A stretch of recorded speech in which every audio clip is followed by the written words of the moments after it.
editing AJ here. So my camera decided to die like halfway through recording this and then refused to work again. So unfortunately, this version of me is going to pop up towards the end. So there's your warning as to why this is suddenly appearing. So, yay. Anyway, enjoy the video.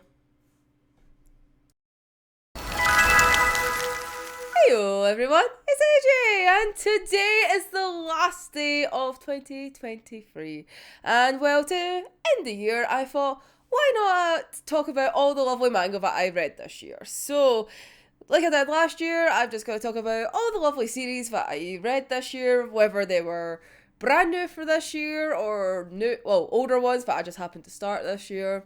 So just going to break it down. So I have 10 series that are like multiple volumes, and then I've got like a couple wee like one volumes that I've got that I just kind of wanted to give a wee shout out to because I still enjoyed them either way.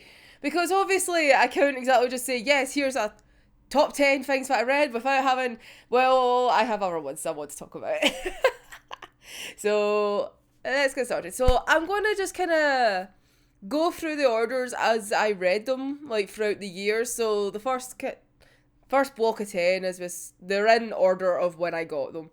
And the last wee chunk are just like, I'm going to end on like the wee one volumes. So to start off the year was technically a series that I bought at the end of last year. But, like, 'cause they were in my Christmas haul, little short if you saw that. And, well, I didn't read it until the beginning of the year. So that's why I'm including it in here. I'm justifying it because I didn't read it until January. And that is Nali and Duella. I love this wee series. I am so gutted that it's only 3 volumes. Because, like, instantly I got it because it's by the same mangaka as Witch Hat Atelier. So you already know the artwork is just going to be absolutely stunning. And the fact that literally one of the reviews for it was like, it's got Good Omen vibes. I was like, I am sold instantly. Good Omens is one of my favourite novels, like, ever by Neil Gaiman and Terry Pratchett. So I was already sold with it. This is the vibe that it had. And, ooh, yes, it does that. Like, mwah. Like, the fact that it follows this angel and a demon that are, like, besties, but, like, they just bicker and shit with each other. And they just cause absolute chaos to the world. Like, oh, beautiful. Absolutely beautiful. And the fact that it's more, like, the angel is the one who's more of, like, a pain in the arse than the demon. Like, the demon's more of it, like, who's kind of semi-nicer and whatnot. It's like, I like this. It's great. Like, it starts off, like, kind of silly in the beginning, but... well, it still is silly till the end, but it gets more of like a kind of cohesive story towards the end where this demon hunter like gets involved and chases after Duella, but then turns out he is actually like in love with her and stuff like that, and she's having very conflicted feelings about it because she's just kind of like, yeah, I really shouldn't like this guy, but I do kind of like this guy, but I don't. And then it's just like their little mishaps with like other people and whatnot and how they try and help. Sometimes they do help, sometimes it's a bit, what on earth are you doing? Like, in Ali the Angel, like, what in a bloody, like, spa retreat created for her. Like, and then she just keeps adding and adding and adding and adding, and it's just to the point where Duella's just like, nah, fuck this shit, boom, you're getting this basic ass thing. Oh, honestly, see their banter together, I absolutely adore it. And I just really wish there was more to it. Like, 3 volumes is not enough. I need more of their, like, hijinks and stuff like that. But, yeah. But anyway, it's a little bit... I will say, if you're coming to read this, if you're a Witch Hat Atelier person, just know this is a bit more... raunchier than Witch Hat Atelier. Like, there is like sex jokes and stuff like that. Like, it's more for like an adult rather than like you know, like a younger audience. So there's a warning for that, because once they kind of came out, I was like, oh, I was not expecting that. But highly enjoyable nevertheless. So going from like one little chaotic series to another. Let's jump into Canteen Cigarettes. Like, this is a series that has been recommended to me, like, on a certain website that begins with an A for years, and I mean years, but it's been, like, the French version. And it's like, oh, you will love this series. And I'm like, I'm not going to buy it in French. I'm sorry, but I would prefer to have it in English. I do not want to spend time having to read in French. No offense if you're French. My French is just horrendous. So I would rather just have an easy read in my native language. So as soon as it came out in English, you best believe I went and picked up that first volume because I was like, right, I need to see what this is about, because from what I knew was it was given the vibes of Leon, you know, the movie with like Natalie Portman and whatnot. And it was like, young ass lassie that's an assassin working with an old guy who's like only becoming a hitman. Like, he comes out of retirement to become a hitman so that he can pay for his grandchild's like medical bills and stuff like that, which just happens to be like £1,000,000, but the pay for being this hitman is £1,000,000. Like, it just works out very perfectly.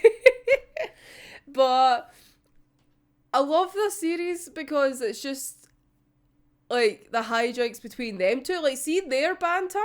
Like, honestly, a lot of this, like, I'm not gonna lie, a lot of these like manga volumes is just vibes between like the two main characters. I'm not gonna lie. So this is one of them, and the fact that this wee young lassie, she's like 9, like she's not actually, but like she's so young. This young ass lassie is a professional assassin, a professional hitman who just goes and knocks people out like it's nothing. And then there's this old guy trying to follow her, like trying to keep up with her. And he's like the cleanup guy. He's actually not the one who's meant to be really taking anyone out in the beginning. But then they like work together and become like a really good duo. And it's just so great to watch. Or read. Not watch, but read. I'll be really annoyed if this is actually an anime and I don't know this, because like I really want to watch that. That would be so good. I think if I remember correctly, there's about 11 volumes of this. So there's currently 6 out now. So we're about halfway through. And the good thing with this being an older series, but it's just been new because it's an English release, is they're pumping them out like nobody's business. Like 6 volumes in a year. Like, it's brilliant. And then the 7th one I'm sure is due in like a couple of weeks.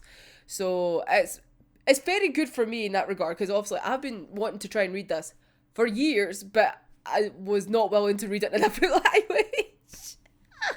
But yeah, it's a fun wee series and I think it's just great to read. So going from one lassie assassin to another, into Tista. It's by the same mangaka as Spy Family, or Spy X Family, however you like to say it. And this is like a wee quick 2-volume story, so very easy to read, very easy to get into. And basically this is like their earlier works. And it basically follows Tista on the front here, who is a student by day and an assassin by night. And she goes by Sister Militia. That's right, she is an assassin for the church. Which makes it very interesting. And basically this lassie grows up in like an orphanage and a church and whatnot, and becomes a hitman because she's got like these special eyes. And as part of an assassination attempt, she gets involved with a guy that's in her college. And, well, basically moral conflicts come involved, and then her being the assassin then ends up becoming like a target by the rest of this assassination church, because of course there's a little group of them, and the fact that she becomes like an issue, they're just like, we need to take this lassie out. And it's just, oh, it's interesting. Like, it's a nice wee 2 quick volume. It gets to the point, introduces Tista, gets like, here's some conflict, here's some resolve, and boom, you're done. It kind of sucks that it's only 2 volumes, but oh well. It's very quick and easy to read. That's a benefit of it. Like, you can get a nice wee story in 2 volumes. It does its job. So, the next series, I'm not going to lie, I bought because of the cover. Now, not specifically for the first volume, but it was actually for the second volume. I saw the second volume, I was like, ooh, I like the look of this. I'm going to look into it. So, here is Tokyo Aliens. Now, I like these covers. These covers are really nice. And, well, I will say that. The fifth one's a wee bit boring, just but that's because it's brown. I'm just going to say that's brown and orange. But I really like these covers. I don't know, there's something about them that just kind of makes them pop and whatnot. So this is now going into the different theme of the year and the fact that there's aliens. Here we go. So we follow boring ass boy called Akira, and basically going home from school one day, gets caught up in a fight on the train, and then ends up getting kidnapped by an alien. And now his whole world is now flipped upside down because he's now discovered that aliens are actually a thing, but they're like presented as human and whatnot. So you don't actually know who's a human unless they started unleashing like their special abilities and stuff like that. So because he gets caught up in this whole situation, he gets taken to this organization that like deals with all these aliens and whatnot. And then it turns out that his dad, who died previously, who he thought was just a normal police officer, was actually part of this alien corporation that like monitors aliens coming in and out of the world and whatnot, and has to make sure that they abide by rules and whatnot, and that they live by their visas. Like, aliens get visas to come to fuck the fucking world. Fucking hilarious. But yeah, so he basically ends up joining this alien corp that initially wants to wipe his memory because it's like, well, you're not meant to know what aliens are.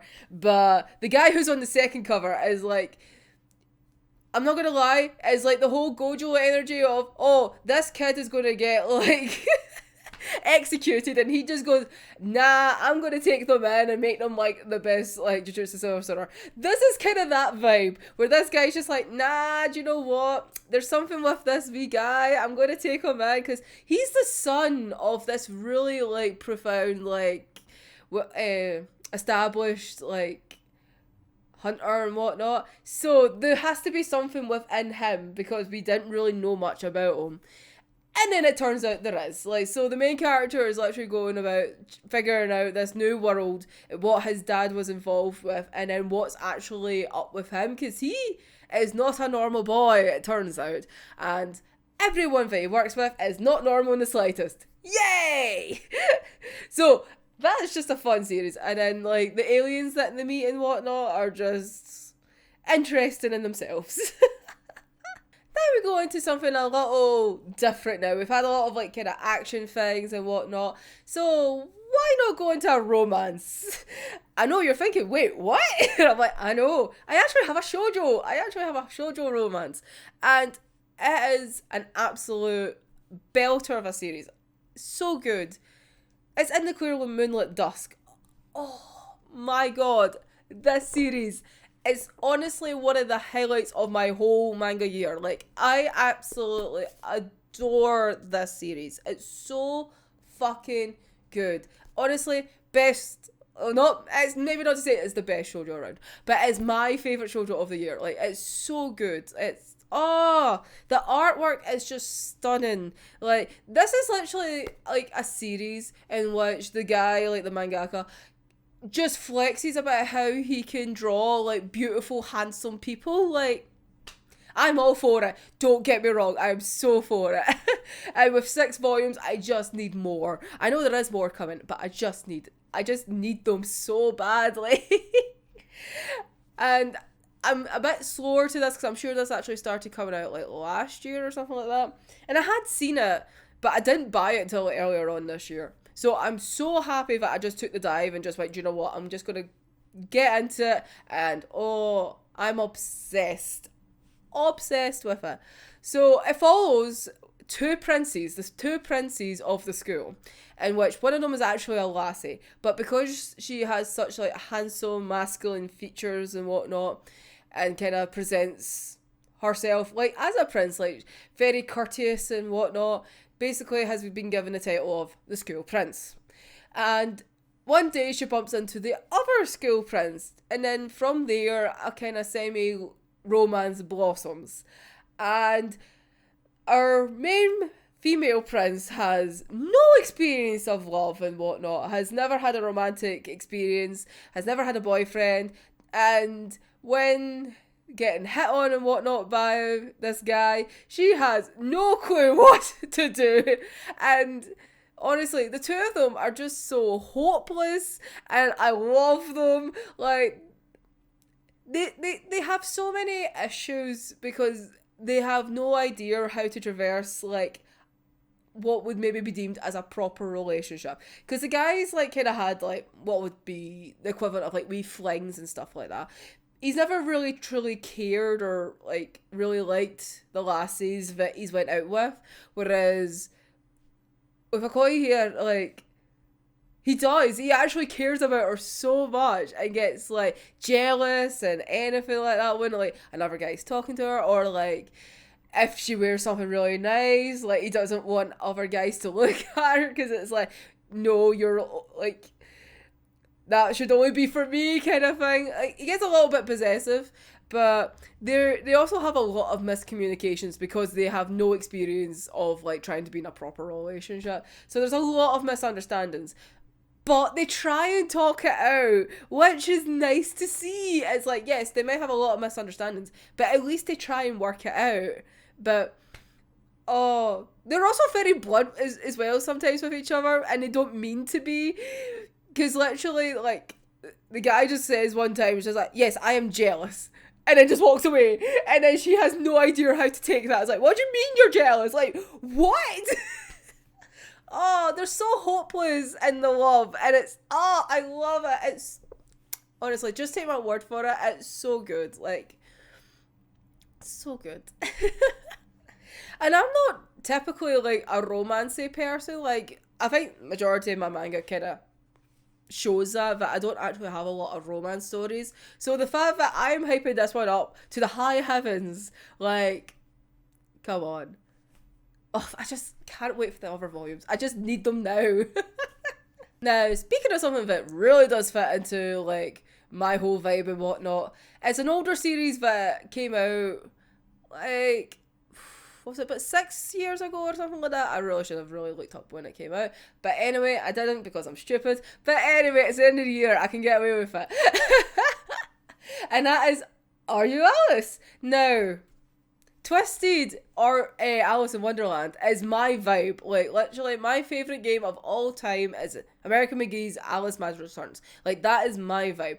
There are so many, like, Alice-themed, like, manga I have. Like, Alice in Wonderland, I have Wonderland. Like, anything that is Alice in Wonderland themed, but with a twist, I generally try and read it because I love it. It's my thing. So, when I found out that there is a long, twisted version of Alice in Wonderland, I was like, yes, gimme. Also, the fact that where I got the recommendation from, it was if you like Bungo Stray Dogs. And yes, if you do like this series, this can end up being a vibe for you. Trust me. I'm not going to spoil why, but yes, so good. So, also, as I said, if you really like Twisted Alice in Wonderland things, it's perfect. So, in this wonderful world of Wonderland, it's not the usual Wonderland. There has been many, many, many Alices, and we follow this Alice, who's a guy. He is the 89th Alice, to be exact. And, oh, honestly, all the characters, like the Cheshire Cat, obviously, the Cheshire Cat is not a natural cat. Well, he is kind of a cat, but he's a humanoid cat, right? And the fact that he basically entices this Alice into the Wonderland to then meet up with the Mad Hatter, who is, Mad Hatter, fave, best character. And just traverse this whole weird world in which the Queen of Hearts is also a guy. And, like, people all are given these roles by the White Rabbit, and if you go out with your role and don't, like, abide by the rules, you get offed, you get, like, taken away, like, you get, like, it's just what is going on? Like, all these Alices before all died because they failed to do the simple task. I say the simple task. Like, the world of this Wonderland is that the Alice needs to kill the White Rabbit. And it's like, obviously, if you know the story of Alice in Wonderland, that's not how the story goes. But because this world was made up of, like, tattered sheets of the story, it's a very broken world. So the White Rabbit, who basically was the initiation of creating this Wonderland, thinks that the White Rabbit needs to die. It's like, what is going on here? So basically, it's this Alice's job to go and find the White Rabbit and kill him to then become the ultimate Alice. That's kind of what it's like. But lots of things happen in the way. There is, like, issues, and it's just, oh, it's so good. And also the fact that this Alice might be connected to the real Alice, i.e. the Alice in Wonderland Alice. Like, mwah, oh. This is a good series, but I will admit it's hard to get a hold of. I was just lucky in that somebody was selling the whole lot on eBay when I was struggling to get, like, the first 3 volumes. And then somebody put all of the volumes in a big bundle, and I went, I'm getting all of them. Yes. And it was not a regret. Oh, such a good series. Now, for the next series, it probably feels like a cop-out. I don't know why, because it's a very popular series. But I can't deny that it's a very interesting series. It does have its issues, don't get me wrong, but it's still interesting to say the least. So I'm just going to have to put it out there. But it's Oshinoko, right? And obviously I had a big anime this year, and I think by this point, a lot of people know about this series. I'm still not going to spoil the main twist at the beginning, because that's, like, the whole kind of point of this, is that shock value if it comes at the beginning. But the art style is so beautiful for how fucked up the story gets. Like, I know what happens later on. I've read some chapters, like, down the road, so I've kind of ruined myself in ways, but that still does not, like, make me want to stop reading this. Like, it is a very messed up mystery series that goes into, like, the whole idol world and whatnot, and how it just really, like, takes the piss out of, like, kids. It's like, yes, you want to become a star? Yes, let's just ruin you and everything like that. That's basically what it's like. And it's just all these young teens that are trying to get into this industry, or just, like, any kind of, like, media industry. And it's like the depths that they put themselves through, and which could lead to very dire circumstances. It's like, and obviously that's all kind of portrayed within, like, the first, like, few chapters and whatnot. Like, really just kind of bumps it out, especially with the main lassie to begin with. Like, her story to begin with, what the fuck? And then, like, when it becomes, like, her children's story, yeah. Like, I'm not going to dive too much into this, because I feel like most people know the story, and I don't really want, and if you don't, I don't kind of want to spoil the main twist at the beginning. But it's basically a big, like, kind of mystery kind of story, and it's also, like, it's also very drama based as well. So if you want to kind of see, like, the dark inside of, like, the idol industry, this is kind of like a wee kind of good glimpse into that, and seeing, like, what it can do to people and whatnot. So yeah, so the basic choice. Still like it regardless, even though the implication's very far down the line, but still, I'm still gonna read it. So moving into, like, more the later half of the year, going into spooky season, we got The Illustrated Guide to Monster Girls. Now, I did a little mini Manga Monday in this. I love this series. Like, it's just a cute wee horror comedy, and it really, really gives me, like, Assassination Classroom vibes. Like, obviously in a completely different kind of setting and whatnot, but just that it's like, oh, like it's all kind of funny, and it's like all these like creepy girls and whatnot. It's like we've got our vampires and our witches and everything like that, and then it's like, oh no, now their teacher is just killing them, and that's like a normal thing. It's like if you misbehave, you die, and then you like lose some of your memory, so you have like mental problems. And then because if you die too many times, you don't do well in your classes. Like it's just very silly. And like it's just good fun to read. Like especially like, at the end of like every chapter there's like a wee school report of like from the teacher. And there's even one where the teacher does it to himself. He gives himself a bad grade because like he done something bad to another teacher. Like I can't. It's just so funny. And it's just like this class here is like the lowest of the low, and like the rest of the school like basically hates them and whatnot. Hence why it's got like this assassination classroom vibes, and the fact that it's instead of class 3E, this is class Z. Nobody likes them. Even to the point where at the end of this volume, like the class A is literally going up against them because they use their like fancy bath and everything like that. And it's like, we need to teach them a lesson after we study. And then like their like tutor teacher guy is this teeny little guy, and he just wants to cause chaos because he's just like, yes, let's ruin them, I hate them so much. And it's like, but why are you so good at studying? Oh, but I'm so happy. There's quite a few wee volumes of these coming out. I think that like there's at least 4 that I know of. I can't remember if it was like finishing at 4 or if there was going to be more than that. But I'm quite happy with these coming out like quite regularly, because the second volume literally just came out not that long ago, and I love these covers. Like they're gorgeous. There's just something about them, and even on the back, and it's like all the weapons and whatnot that they use and talismans, and it's just, I love this wee style. It's really nice. So I'm quite happy for this like wee series, but just to carry on. And yeah, it's just a nice wee fun, silly horror comedy. All good. Now, speaking of good wee comedies and like feel good stuff.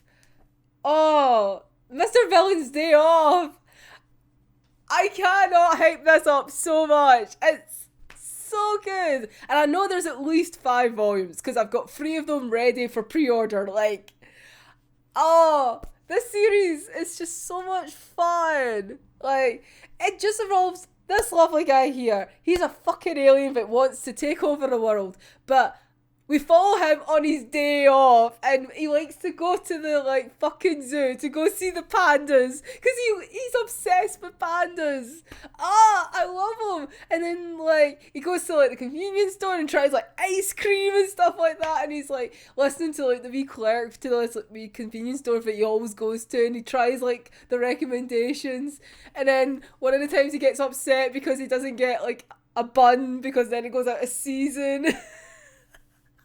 And then there's like these essentially Power Rangers. They're called Rangers, but I'm just thinking of them as Power Rangers. And he bumps into like one of them. It's this wee red haired guy. He's absolutely useless. He has no sense of direction. And then on their days off, he's like, right, no, we're going to have a truce. This is my day off. We're not going to fight here, but I'll tell you how to get to the train station. Like, he's actually so nice. He is so helpful. And that's what you see on his day off. Like, he's just so nice. And yet, he's like, yes, I'm here to take over the world. Like, sir, you're not. Like, see if he tries to take over the world at the end of the series. He's not going to do it. Because even when he's thinking about taking over the world, he thinks, oh, maybe I can exclude this person and this person. Because, like, humanity's to get wiped out, by the way, as part of conquering the world. Like, he has to wipe out everybody.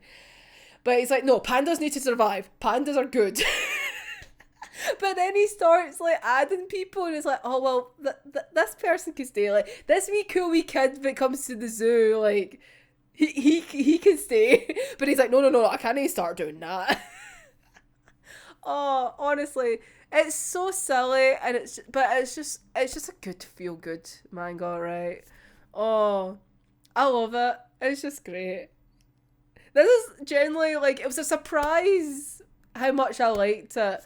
I just bought it on a whim because I was just like, oh, this is kind of fun. I didn't actually think it was going to be a multi-series. I don't know why. I just bought it thinking it was a one-shot. And then got into it. I was like, oh, no, no, no. There has to be more. There has to be more. So I'm so happy there's at least 5 volumes. I'm so happy because I just need more of his little adventures. Like we slice of life and like how he has this moral dilemma of I need to like take over this world, but there's so many nice things in this world. Like, oh, so good. Now, for the last one of my top 10 that basically has multiple volumes other than one. Now, the last one is a very, very recent one. And I'm not going to lie, I had no idea what it was about. And I just looked at the cover, I went, oh, that looks interesting. I just read the spine. And I went, okay, I'm just going to pick this up because I have no idea what this is about. And then read on the back that it was set in Edinburgh, and I went, you know what, fuck it, give it to me, because here is some Scottish witches, give it to me. So, this is The Witch of the Thistle Castle, and as I said, it's about witches, and it's set in Edinburgh, i.e. Scotland. Obviously, as a Scottish person, I had to buy it. It's witches, like, it's magic. I had to, okay. And then also, this cover, it's really nice. I'm like, ooh. So I really like this art style. I think it's really nice. And I will be honest, I was like, yes, something set in Scotland, it's going to be great. And then see at the end of the first volume, they go to fucking France. I was like, no, we need to stay in Scotland. But it's fine, we do go back to Scotland, like in the second volume. But I'm very intrigued about this series because it's only 4 volumes long, which I found out very quickly. And the volumes are coming out nearly like once a month. So I got this in like November, and then the second volume came out like this month, literally like 2 weeks ago. So I've been having great fun. One of the things I like about this series is that the mangaka has actually been to Scotland. So they've said that they use reference photos like for the backgrounds and stuff like that. And I totally get that. Like they've also used it for when they went to France. And there's like wee bits and I'm like, oh, I've been there. There's a bit where they go near Glasgow and I'm like, that is that place. And I'm like, I've been there. It's really sad how excited I got because I'm like in the second volume they go near Glasgow and I'm like, no, that is Glasgow, that's a bit in Glasgow, I know that. I got so excited. Like, see when I see the backgrounds, I look more it's really sad how much I studied the backgrounds like in the Scottish bits because I'm like, I know that bit in Edinburgh, I've been there, I know that, I've been to that place. But yeah, it's a nice little kind of witchy story and whatnot. And basically this lassie takes in this young kind of teen boy because he's like got this like extreme power, which is kind of frowned upon within the witching world. So she's been tasked to look after this boy to then train him up to like control his powers and whatnot. And it's just interesting in the fact that the witching world is full of spirits and whatnot, and like the witches can make agreements with them, and like they have to like reason with them and offer stuff to like make these deals. But I feel like if you see them for too much, like you can kind of get caught up in them, and then they can take advantage of you.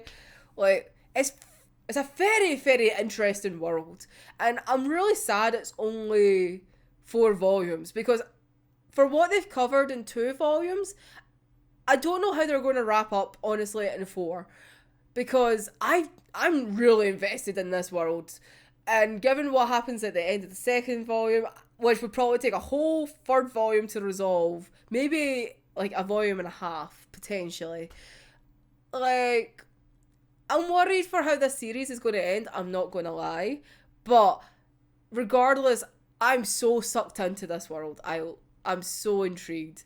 And also the arraignment of characters, like there's absolutely bonkers like French characters and whatnot. And then there's like new ones that just going to introduce at the end of the second one where they're all like the young boy's age. Like, he's called Theo. I should have really said that.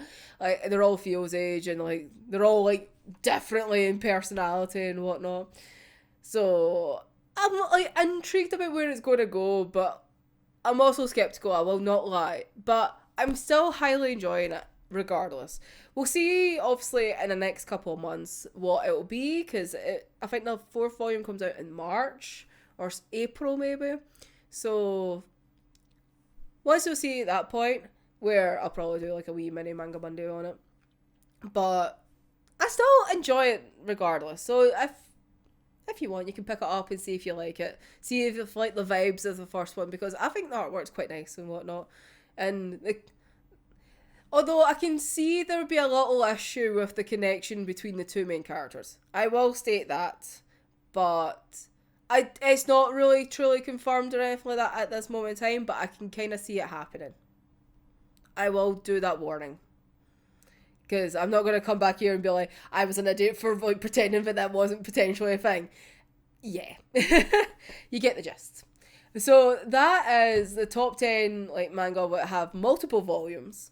Now, I'm going to do my little shout outs to the volumes that only have one volume, because I still wanted to talk about them regardless, but because they're only one volume, it's kind of obviously hard to talk about a lot of them. So, kind of sticking with the order kind of thing of when I got them, I'm going to start with the big boy, which is Hellsing. I have been wanting this bad boy for so long, but it is the thick boy of boys. Like, it's massive. It's solid. But the art style, oh, yes. Like, I love Hellsing. I've watched the anime and everything like that. And I've always wanted to read, like, the actual manga for it. And these are just stunning. But they're expensive. And I will not, like, admit that. But to finally have one of them is so good. I'm just too poor enough to go get the other two. Hopefully in time, like hopefully I'm hoping in the next few months to go get the other ones. But it's great with these big deluxe ones because you can take your time to read them. Because this, I think, took me about 3 hours in total to read, because I was thankful to take them on the night shift, so it lasted me like a week. And like the quality of it. Also, just for like behind the scenes, see trying to take some B-roll of this, like how I've done for the other ones, was so fucking hard. That's why it looks really awkward, because I couldn't do it the same way, because it is so big. Like, for size comparisons, this is Hellsing. Oh, Jesus. Right, this is Hellsing, which is heavy to hold with one hand. And this is... this is the Witch in Thistle Castle. There's a size difference. Yeah, so a little bit behind the scenes there, so. But yes. Yes. If you've been kind of hesitant to get into it, but you like the anime, read it. It's so good. It's so good. Also, see when they pop off in the art style for getting those gruesome moments. Oh, yes. Vampires, Hellsing, oh, just hijinks, fighting the fucking Nazis. Like, yes, let's go. Let's go. It's just a good series. It's just fun. So yeah, if you've watched the anime, read the manga. It's so good. It's so good. It is worth the read. Trust me. So good. Now, the next series, I'm actually just waiting for the second volume to come out, because I think it's out in America, but it's not out for here in Scotland for me, and that is Heartgear. And this is by the same mangaka that done Black Torch, which is another series I really loved, like a couple of years back. And I was really sad it ended at 5 volumes. But this is their newer series, if I remember correctly. I'm sure this came out after Black Torch. And now it's just getting released. And it's really sweet. Like, they pop off in the action scenes, don't get me wrong. But it's like, this lassie here is like the last human, or potentially the last human of the world. and it's like they're just surrounded by like robots and whatnot. So we're introduced to her uncle, who is a robot, and then she has like this little family, and then they meet this other robot that's kind of just like in the dust and whatnot, and they end up calling it Chrome, and he's like a big blob thing. He's like a big thing, and then one day they get attacked by what's called an insane robot, and it's basically a robot's programming that just goes absolutely like berserk.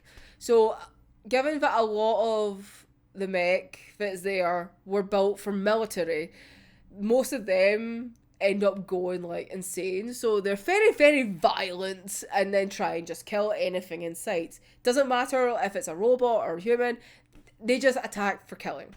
And it ends up that her uncle basically gets destroyed and whatnot. But there's like a slight hope, a chance, because it's like the personality kind of chip could maybe be inserted into something else, so then her uncle would live.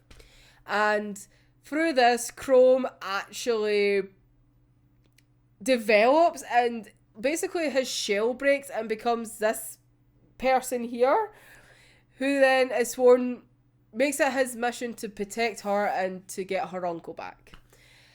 Because basically a human has to give a robot what their purpose is. So Chrome decides his own purpose, which is to protect this wee lassie to go get her uncle back.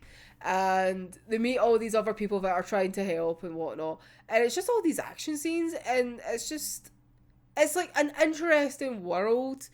And I'm really excited about where this goes. I just need that second volume. Like, I'm just so happy that like the Manga Black Torch is getting another story out, because I really enjoyed Black Torch, and like they do pop off in action scenes, like the artwork just so I'm very excited for this. Now, the last one.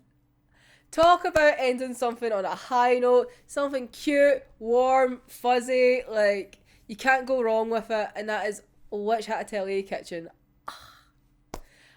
I have known about this series for about a year, and I'm so happy it came out in English, because kind of like Candy and Cigarettes, where I kept seeing it in French, I kept seeing this in Spanish, and I was like, no, I don't want it in Spanish, I want it in English. I know no Spanish, so I couldn't even bullshit enough to go get it in Spanish. I could have bullshitted enough with Candy and Cigarettes, where I could have got it in French, but no.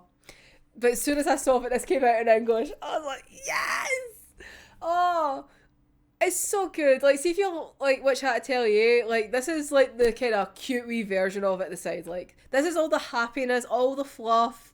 Like, it's just them, like, in the kitchen making food and enjoying food. Like, how can you go wrong with that? And also, at the end of every chapter, you get a recipe. You get a real life recipe. Like, it's so good. Like, it combines like all my favourite elements of Witch Hat Atelier and like Food Wars, because I love the fact that the Food Wars manga gives you recipes. Like, I'm so buzzing. It's also kind of funny because like in the world of Witch Hat Atelier, they give all these ingredients like magical, fantastical names, but it's like, that's clearly a mushroom, this is clearly crab, but they can't say that because it's like, oh no, it's this and it's that. But in the recipe, it's like, right, we've changed it to be like, this is what you can substitute this magical mushroom for, and it's just like normal mushrooms. And then what I can't remember what the crab's technically called in the chapter, but it's like, you can substitute this magical creature for crab. Oh, but it's so good. I love it. I want to really try the recipes in it. Now, they have like a tart that's like so similar to like one of the Food Wars, and I'm always convinced that every time I look for this recipe, it exists in the manga. It doesn't, and it's the wee rose tarts, and I'm always convinced that I'm like, oh, I want to make those tarts, I'll go get the recipe from the Food Wars manga. No, that's one of the ones that isn't in it. But now I have a rose tart fucking recipe now, and I'm so happy. It's not exactly the same one as like the Food Wars one, but it's a rose tart nevertheless. It's like apples that looks like a rose and a tartlet, like buzzing. So yeah, so this is such a good wee read. Do you know what? I think, see, if you hadn't read Witch Hat Atelier, you could still read this because, like, the vibes are just on point. Like, the artwork's beautiful. Like, because it's done, if I remember correctly, by the assistant of Witch Hat Atelier. So they have the art style down pretty much to a T. So it's not the actual mangaka of Witch Hat Atelier, but it's, like, their assistant that does it. So they're very well accustomed to, like, the world and the lore and the characters and whatnot. So it's just, yes! So good. Plus, it's, like, nice and happy and cheery to, if you are reading Witch Hat Atelier, and it's, like, that little distraction of, like, oh no, sad things are happening in the main line. Let's read this. This is cute and wholesome and warm. Yay! So, yeah, this is banging. This is why I wanted to do little 1 volumes, because like I wanted to talk about this. I love it so much. Like, I know I did the little mini Manga Monday on it, but like, you need to see how happy this makes me. But yeah, so there we go. There is all 13 series that I wanted to talk about for the end of the year. So 10 that are multiple volumes at the moment, 3 that are just ones at the moment, and it's kind of like last year where I had a little mixture of here's some older ones and here's some newer ones. I think the majority were more new this year, which was good. Although technically some are older because they've been published in like other languages for a bit longer.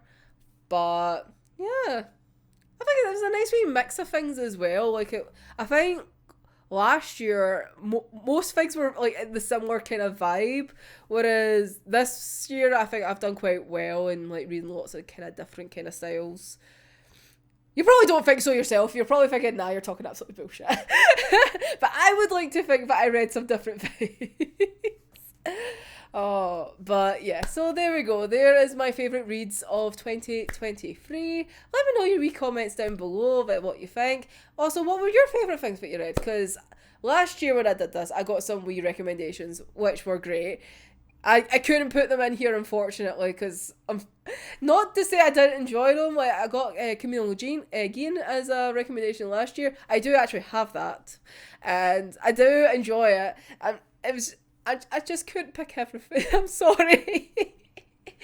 So, but yeah, like if you have any recommendations, like send them across. I love them anyway. So I like getting recommendations because I clearly buy too much anyway, as I have that pile over there for this month. But yeah, so that brings us to the end. This is the last video of 2023. Fuck. But I just want to say, if you're still here after all this, thank you. I've had quite a year in multiple ways, both on here on YouTube and personally. And for here on YouTube, I basically doubled in subs, which is crazy. Didn't think that was going to happen. I didn't even think I was going to hit 500 subs. Never mind, like, I'm all the way up here. Doubling within in the year. And even though in ways I didn't think I did well in YouTube, because I feel like I kind of fell off on ways, but it's just so nice having you all here, and like when you leave all your lovely comments, like they genuinely mean so much to me when I get to read them and I get my notifications, and it's like, especially like all yous that say like the big essays and the paragraphs and whatnot, like it means a lot. Fuck, I'm getting emotional. Oh, so the end of the year cries. The end of the year cries. But yeah, I just wanted to thank yous for sticking around, making us a year to remember, and so that I can try and I'm trying not to cry. I'm I'm getting too emotional. But yeah, so hopefully you will all stick around for 2024. I looking forward to making more videos and whatnot, and talking about more things that I read and whatnot. So next year, lots of different videos. Hopefully I can get things that I wanted to get made this year. Next year? That's still weird to say. And hopefully get to talk with you more and just, well, make some fun content that you all enjoy. And yeah. Fuck. So yeah, thank you once again for an interesting year. And I'll see you next time. So, I was about to cry. Oh god, I'm getting sad. Fuck. Right, anyway. Until next year. I'm Adrian, and I'll see you in the next one. Bye bye.